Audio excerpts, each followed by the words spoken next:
Pace bene, masih di Mea Culpa. Kita mau berbicara tentang peristiwa yang hangat ini, konflik antara Israel Palestina, serangan oleh Hamas dibalas oleh Israel, lalu ada banyak korban, seratusan lebih, bahkan lebih banyak lagi termasuk anak-anak, ada korban di Palestina. Nah, apakah ini ada hubungannya dengan agama? Apakah ini antara Jews, Yahudi dengan Islam?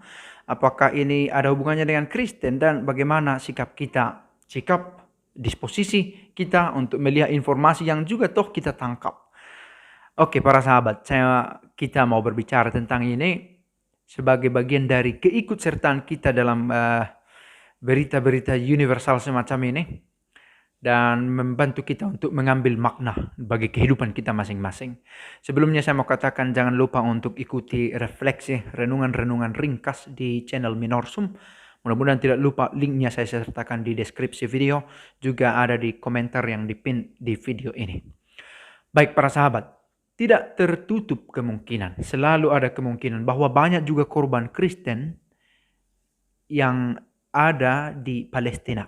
Kita tahu Palestina tidak dengan sendirinya, kita berbicara tentang Islam, Muslim, bahwa di sana ada juga Ortodoks, ada juga Katolik Ritus Timur, ada juga Anglikan juga ada di sana katanya dengan jumlah yang minoritas. Tapi boleh dikatakan sebenarnya ini persoalan yang akhirnya menyentuh banyak aspek, termasuk Gereja Katolik sendiri. Paus Fransiskus dalam satu kesempatan juga menunjukkan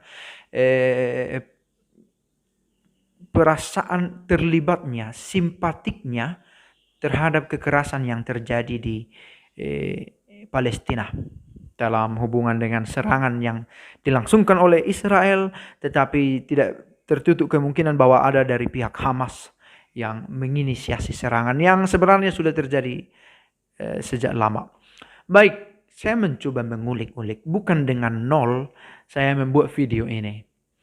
Saya mencoba melihat dan saya menemukan ada mitos-mitos terkait dengan persoalan Israel-Palestina. Pertama, ini tidak melulu soal Yahudi dan non-Yahudi.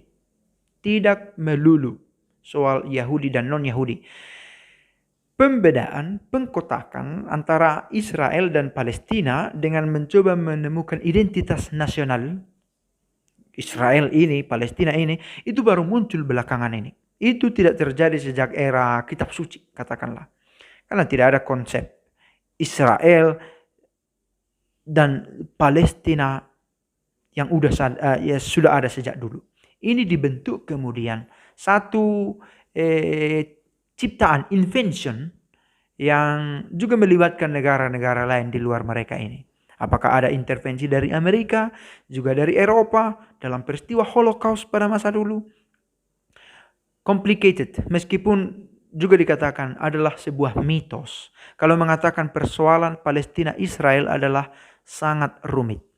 Di satu sisi boleh dikatakan sangat rumit karena telah berlangsung cukup lama. Meskipun berapa lama ini pun bisa diperdebatkan, tetapi bisa dikatakan sangat gampang untuk dibicarakan karena sebenarnya ini persoalan politis juga yang memakai topeng keagamaan, dan topeng keagamaan ini yang dilihat banyak orang termasuk kita orang Indonesia, di mana dengan gampang berkata kami Islam, kami yang menganut agama Islam merasa terzolimi, merasa terganggu oleh serangan ini. Padahal ini bukan, dan ini adalah mitos yang lain, ini bukan soal orang Yahudi dan orang Islam. Not exactly. Tidak juga. Karena ada juga persoalan yang tidak melulu soal Yahudi dan Arab.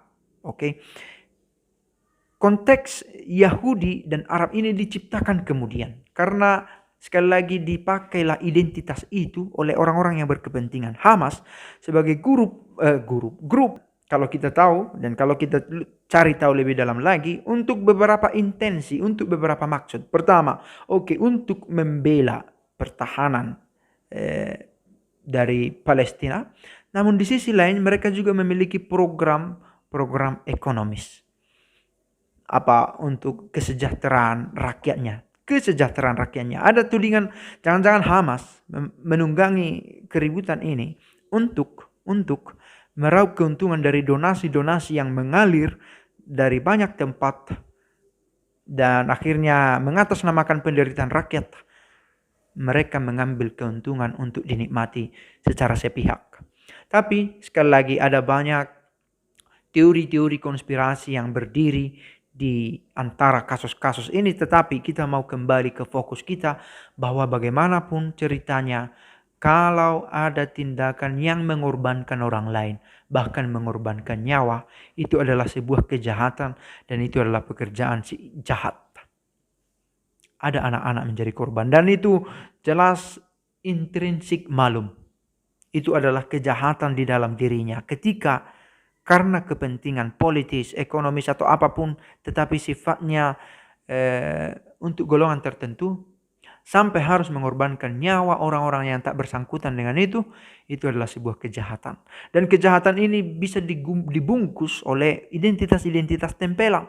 Apakah atas nama Arab, apakah atas nama Islam, apakah di sebelah sini atas nama Yahudi, atau atas nama agama Yahudi. Ketika kita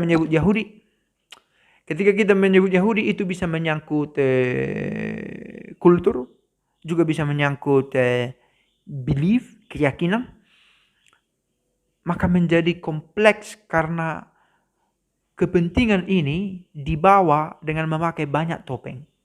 Sekali lagi, ada orang yang begitu gampang terhasut. Well, orang Yahudi benar-benar kurang ajar. Bukan Yahudi secara general juga. Karena tidak semua juga orang Israel pro dengan peristiwa ini. Oke. Dan terlalu memaksa untuk general bahwa orang Palestina yang disebutkan membela kelompok Hamas ini. Yang mana Hamas sendiri mengklaim dirinya membela Palestina. Sangat complicated di sisi tertentu. Sebenarnya sebelum kita berbicara membuat dukungan-dukungan politis, yang pertama dan mendasar sebagaimana dilakukan oleh Paus adalah membela kemanusiaan. Entahkah kalau ada kepentingan politis, kiranya itu dipertimbangkan atau dieksekusi dengan mempertimbangkan kehidupan di mana perang itu berlangsung. Apa maksudnya? Kiranya jangan karena kepentingan yang politis untuk pihak tertentu, korban-korban tak bersalah harus lebih banyak lagi. Nah, dalam hal ini rasanya seorang paus yang mana dia sendiri sudah lakukan pantas untuk berbicara tentang itu karena ada juga umatnya yang menjadi korban.